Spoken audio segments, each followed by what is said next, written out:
today. So welcome and come by and just say hello.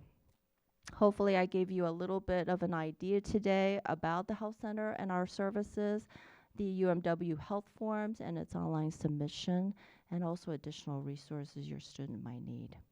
Thank you. Sure. Do you have any questions? Yes. I'm sorry. For the physical, my daughter had her last physical like late September, early October last year. Insurance won't cover another one before that. Is it okay to use that one since it's still good for a year? So actually, there's no physical required if you take a look at the health form. It's just a review of their health history and actually their immunizations and then the TB screening. So it's not required. Yeah, I'm thinking sports. Yep. The sports one. Yeah, this one is no physical required. Any other questions? Yes.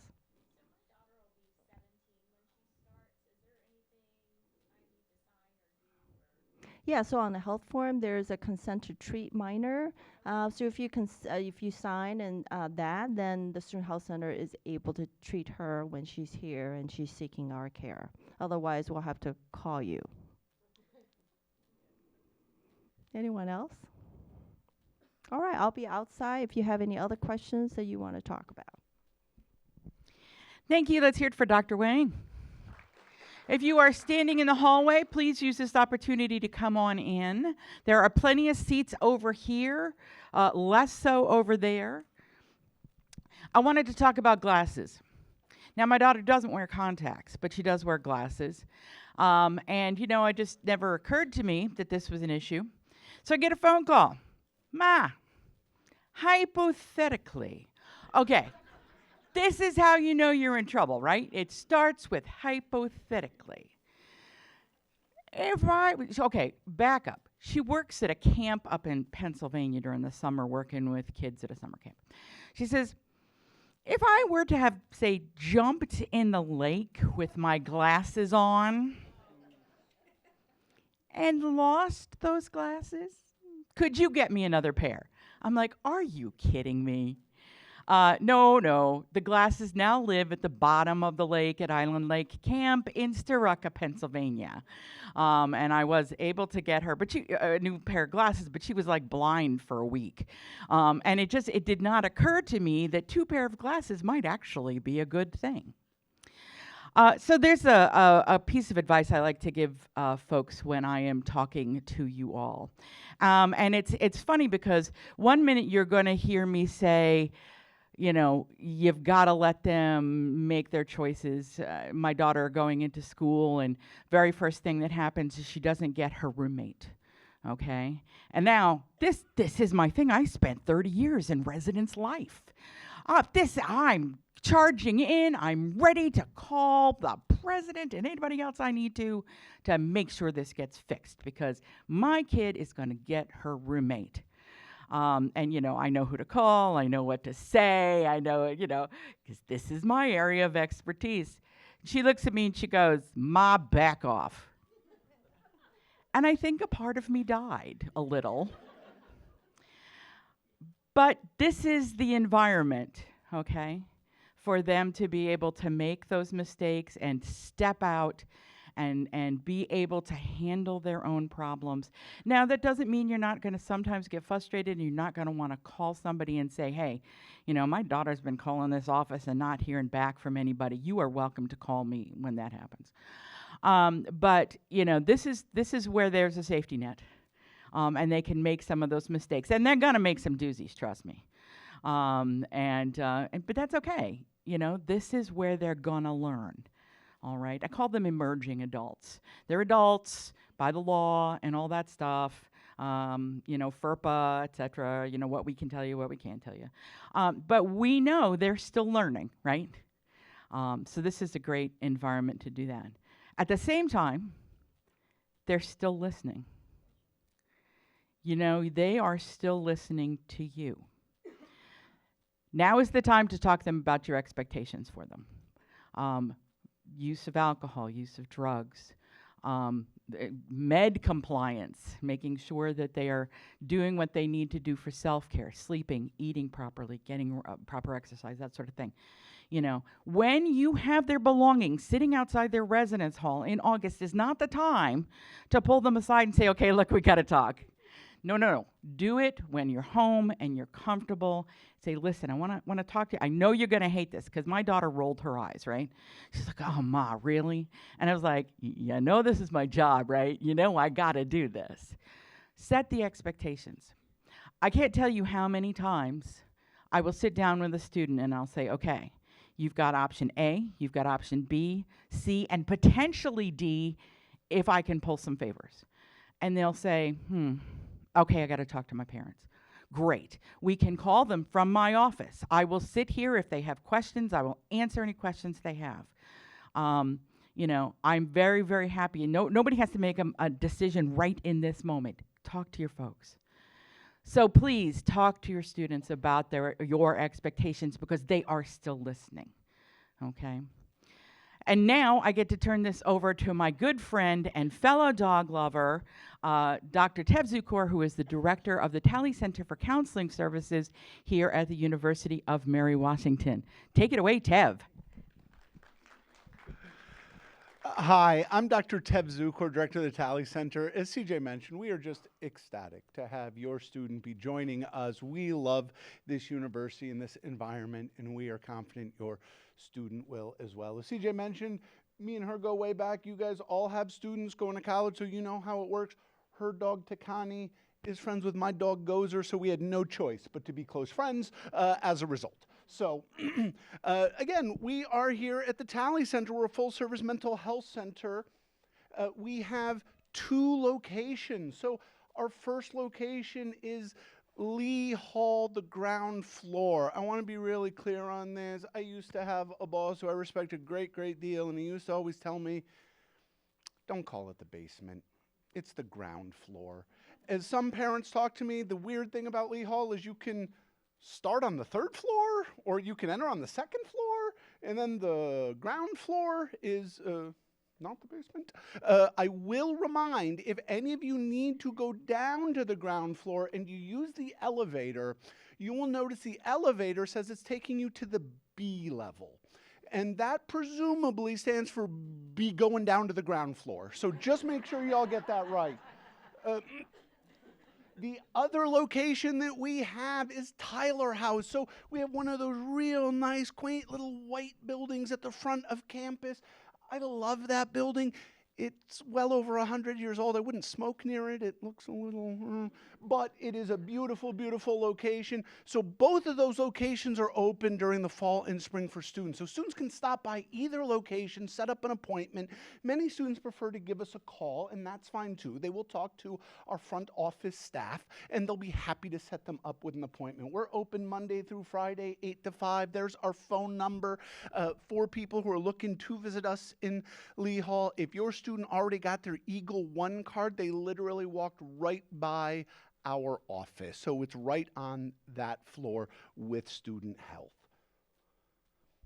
Why might someone utilize counseling services while they're here in college? Well, again, I mentioned we're a full-service mental health center, so we deal with the whole gamut of emotional needs: anxiety, depression, relationship concerns, adjusting to a new environment. For many, this is their first time having to navigate having a roommate and sharing things, and it can feel like an invasion of their personal space. So it can be really useful to have a clinician that they can talk to and bounce ideas off of. I also know that one of the things about mental health is, right, if someone is going to develop a very serious mental health disorder, such as schizophrenia, you're overwhelmingly likely to develop your first symptoms, your first psychotic symptoms, between the ages of 18 and 22, or as we call that, college, right? So it's an unlikely thing. It doesn't happen very often, fortunately, but it means that all of myself and my clinicians that I get to work with, we're used to those things. So even if someone's having a severe psychotic episode, we can assist them and help them get grounded. Obviously, we would much rather you guys know about all these things and never need it than the other way around. So who are our staff? Well, I'll be honest, I'm personally fond of the ruggedly handsome gentleman up top. But we also have some phenomenal other staff. I joke, right? All the other staff are tied for my favorite staff in the whole world. But we love them. We have our front office staff. We have lots of other clinicians like myself. I'm a licensed clinical psychologist. Some of my staff, they're licensed professional counselors. We also have trainees finishing their very last requirements to get their doctorate degree. So paying it forward for other professionals to learn this trade as well. So your student could see any of them depending on what they're looking for and what type of service and care they may require at the time. I mentioned we're a full-service mental health center. We're open to all full-time undergrad students. Our bread and butter is absolutely counseling. So most people think of individual counseling, being able to meet one-on-one with a clinician. That is certainly something we do at the Tally Center. Typically, we're able to see students on a bi-weekly basis. So typically once every 2 weeks, most students say, yeah, that works really well with my schedule. I've got classes, I've got other things going on. That really works. Great. Some students say, that's okay, but I'd really like to see someone more regularly. This is how you guys know I'm old, because our students don't know this reference. But I sometimes think those students on the Woody Allen plan, right? The ones who say, I need counseling 3-4 times a week, right? Good luck with that. But, we can help try to find a provider in the community that can provide a higher level of care. We actually have Dr. Miranori, who is one of our mental health coordinators who helps make those connections in the community if someone needs a higher level of care. That doesn't happen a lot, but we do have that ability to connect. In fact, Dr. Nori has lists of providers that are within walking distance of campus for students who may want to see someone off campus but don't have a vehicle, for example, as well as providers that take different insurances. So even though all of our services are already covered by student fees, there's no out-of-pocket cost for any of our services at the Tally Center. Because if someone is looking to see a provider off campus, they almost certainly will want to use one that takes their insurance. I love this line of work, but it is a little pricey when you're paying out of pocket. So our mental health coordinator works with people with all ranges of insurance. We keep lists about which providers take which insurance so we can assist even if they're looking to get connected somewhere else. I like to joke that one of the things I love about my role is I am literally the least territorial guy on this whole campus in the absolute nicest way. I do not care whether your student is getting services at my office. What I really care about, deeply care about, is that your student is getting the support they need to be successful while they're a student here. And if that is off campus, if that's at my office, if that is continuing to see their provider at home because they have a good established relationship, literally all that's great for me. I want them to be successful in this journey, and we want to assist them in doing that. We also have a number of groups. I myself am a certified group psychotherapist. We have a lot of groups. We have an LGBTQ plus support group. We have our adjustment to college group, our survivors of sexual assault group. This is not a group I run, but we have had a clinician in the past who does an expressive arts group. I have zero artistic ability, but I love going into our group room and seeing the amazing art that students have been able to put onto canvas as a way to express themselves. So even people who might struggle with putting words to some of those difficult emotions, we have some groups that can really help people have an outlet and channel for that. We also, if any of you, and I know many of our students have, right, probably have watched Stranger Things. We also sometimes offer a Dungeons and Dragons group, which is really popular on this campus. Nothing made my day more than when we started trying to offer that group, and students would come up to me and say, I heard you're starting a D&D group. Can I give you some of my 20-sided dice? I was like, oh, yes, you definitely can. Nothing makes my nerdy heart happy than students donating 20-sided dice. We also have same-day emergency appointments. So that's a fancy way of saying that the appointment didn't exist when the day began. We see about 20% of our students that way. That's sometimes identified by a professor, a parent, most commonly by the student themselves, saying, something happened last night or this morning. I absolutely can't wait for my next appointment. I really need to come in and see someone. great. We understand that. That's the way the world works. So we certainly make accommodation for that. Again, we see about 20% of our students on a same-day crisis basis. We certainly prefer people to make appointments, but we know that can't always happen depending on what life may throw at you. We also do other things, so consultations. We love talking to faculty, staff, parents. One of the things is if you ever have a question or concern, you can always give me in my office a call and we will make the time. As we'll talk about in a little bit, without a release of information, we're not able to share directly about your student, but we can always provide information. In fact, we also do some of these consults with students who say, I'm not interested in services for myself right now, but I'm worried about my friend. I'm worried about my roommate. They seem to be having a really hard time. I don't want to make their situation worse, but I care about them. How can I help? What a great reason to give my office a call. We would love to spend the time, how they can talk to someone, how they can be a supportive, caring friend. So it doesn't have to just be they're looking for services, but it certainly can include that. There are many, many, many things I absolutely love about Fredericksburg, Virginia. If you haven't gotten a chance, let me strongly recommend Benny's Pizza for their comically oversized pizza. There are, however, some things I don't love so much about Fredericksburg, and unfortunately, there is a serious shortage of psychiatry in Fredericksburg. And when I talk to psychiatrist friends, they say, oh, yeah, but there's much more psychiatry in Northern Virginia, D.C., and Richmond. Well, if you're a freshman college student without access to a car, hearing their psychiatrist in Richmond and D.C. is the same as saying they do not exist, right? No one is walking to D.C. to get a psychiatry appointment. Unfortunately, in Fredericksburg, the wait for an in-person psychiatrist appointment can sometimes approach 6 months, which is a really long time. We are so fortunate the university is partnering with an organization called Timely Care, so we will have access to a virtual psychiatrist starting in the fall semester. So students will come into our office, get connected with one of our clinicians, and then if they're looking for medications for referral for psychiatry, we can certainly do that. We also partner with our friends at Student Health. Dr. Nancy Wang, who you just met, also does some psychiatry medications for students as well.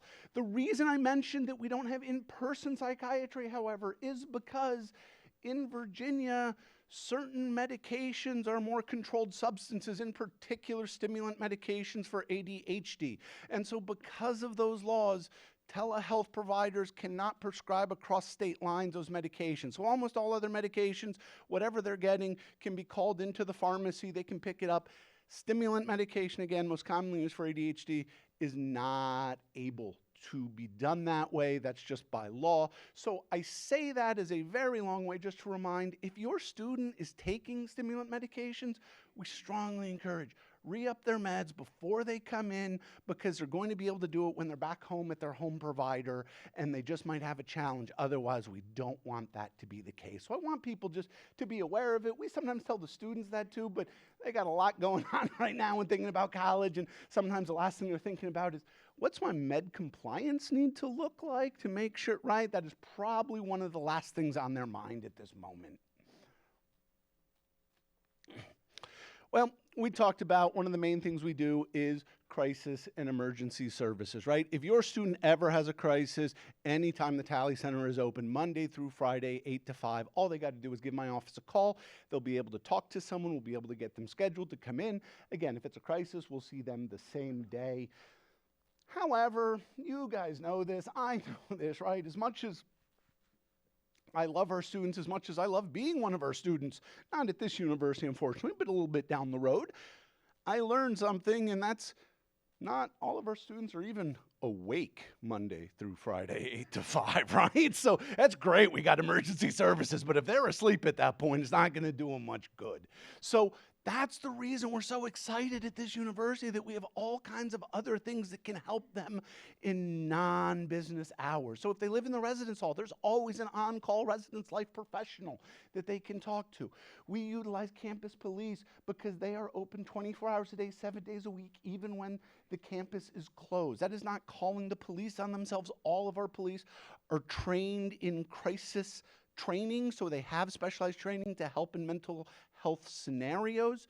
We also know that, right, for some people, a police officer in that moment can be a grounding experience, but we also know, right, depending on background, depending on history, that's a really activating scenario for some folks, right? I might be one of those people that if I'm having a hard time and I see someone walking in with a gun, that doesn't make me feel better, right? That makes me feel like, uh-oh, ooh, right? And I love our police. So we understand that. So there are lots of other options students have to connect to emergency services that is not contacting campus police. But we talk about campus police because they can respond to anywhere on campus within about 60 seconds. And they're always available, so you're always going to talk to a real person if you have those concerns. So I like to mention that just because I know it's a loaded topic sometimes, but I want to tell people why that's important for us as a university.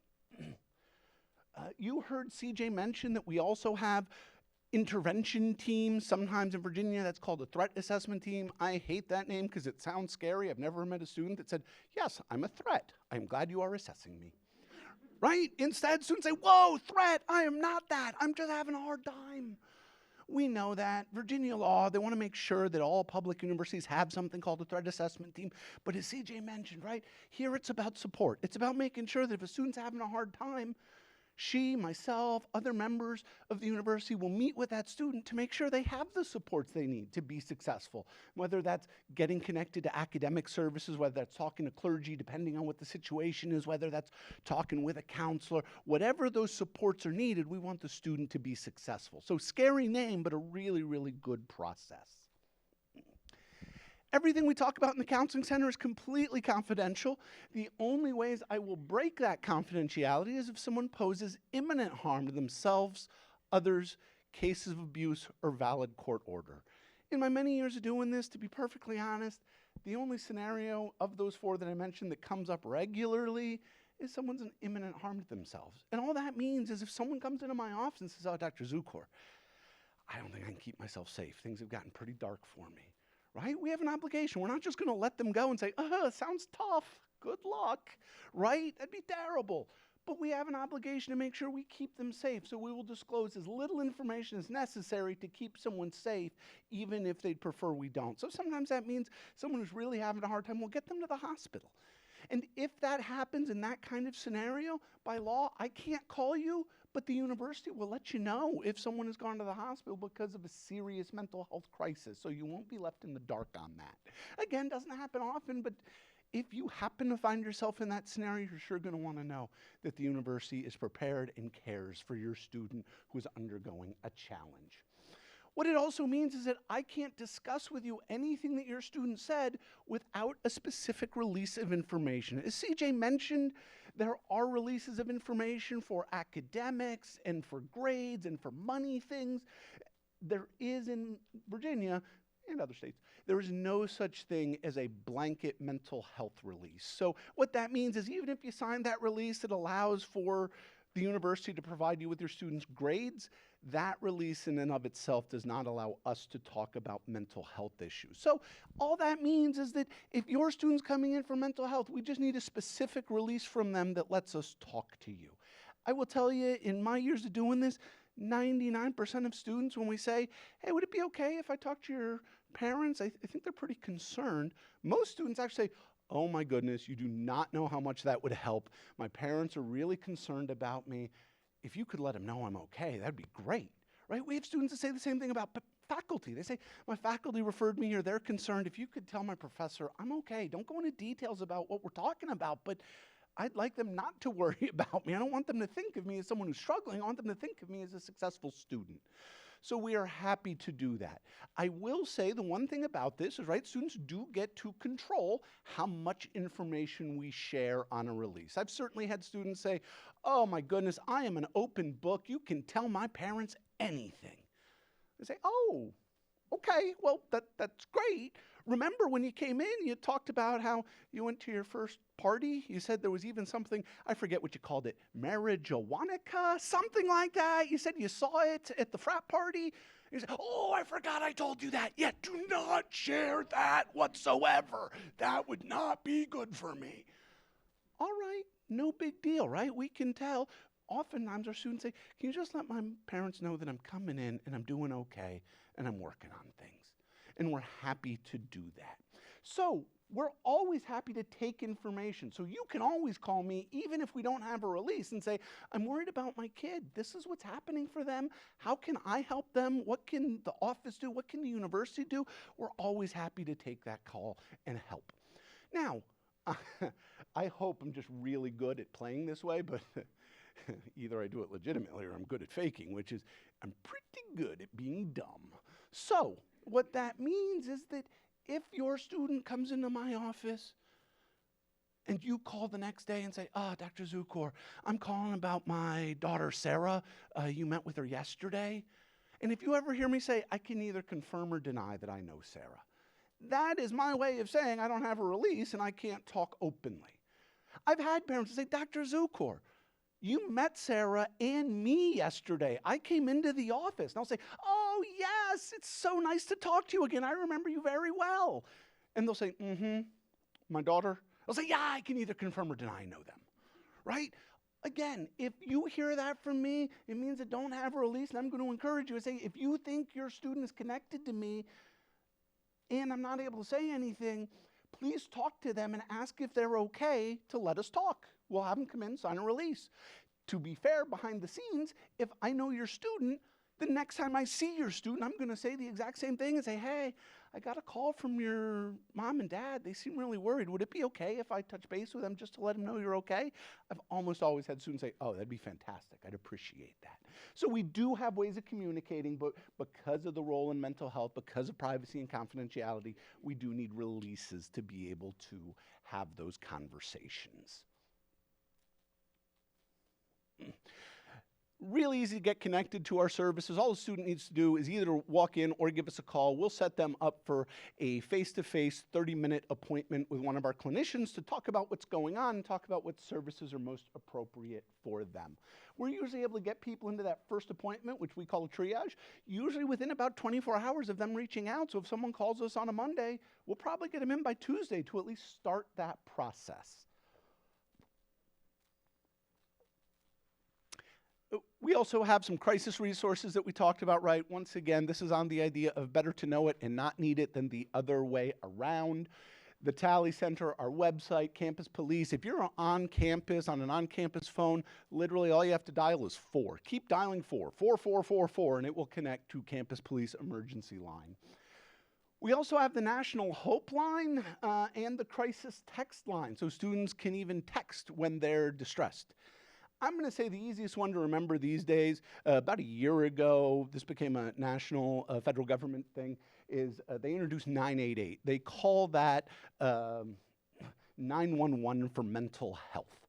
So it's, to me, if you're in distress, it's a whole heck of a lot easier to remember 988 than, wait, 741, 74, right?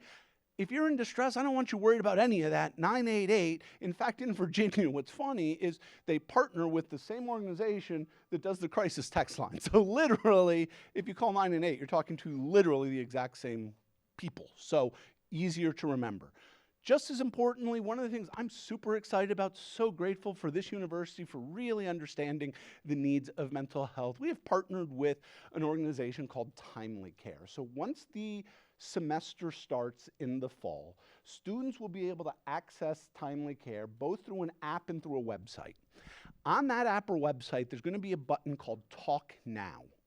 That means there is a clinician available 24 hours a day, 7 days a week that can either text with your student, or if they prefer a call, they can ask to receive a call within about 5 minutes. That's for any kind of distress that they might have at any time of day or night. So I used to say, whether they're in distress at 2 in the afternoon or 3 in the morning on Christmas Day, there's someone available that they can talk to. And I used to have a boss at another university who said, Dr. Zukor, never tell parents that their student could have a crisis on Christmas Day. No one has a crisis on Christmas. And I always thought, oh, never lose your innocence, sweet prince. Never lose your innocence. I love you, buddy. Anyway, I don't work there anymore, so I'm here. Oh, that's not why, right? But again, people have crises at any time. We don't know when someone's going to have an overwhelming situation, so we have services to support and available. So we'll have timely care. The same thing with timely care is also going to allow every student here up to 12 virtual telehealth sessions throughout the academic year. Again, already paid for, already covered. There's no out-of-pocket cost for that. That's separate from the services at the Tally Center. So again, want to make sure students are aware, and there's going to be a huge rollout to make sure this is introduced and that students are aware of this at the start of the semester. But we're really excited for that because, again, it really helps our commitment to the mental health and well-being of our students. I know that was a ton of information in a very short period of time. Just like Dr. Wang, in the next couple minutes, once we wrap up here, I'm going to be right outside. So I know sometimes people have questions. They say, yeah, I want to ask about my student. I didn't really want to announce all that in a large room because I have to go back and talk to that student, and they would not be happy if I did that. We get that. We will be outside. Look forward to talking to anyone who has any other questions for me at that time. And also, you can always give me or anyone in my office a call throughout this summer. We are excited to have your student here. We're excited for you to partner with your student to be successful here. So we look forward to that journey, and I will go ahead and pass things back to my good friend, CJ Porter.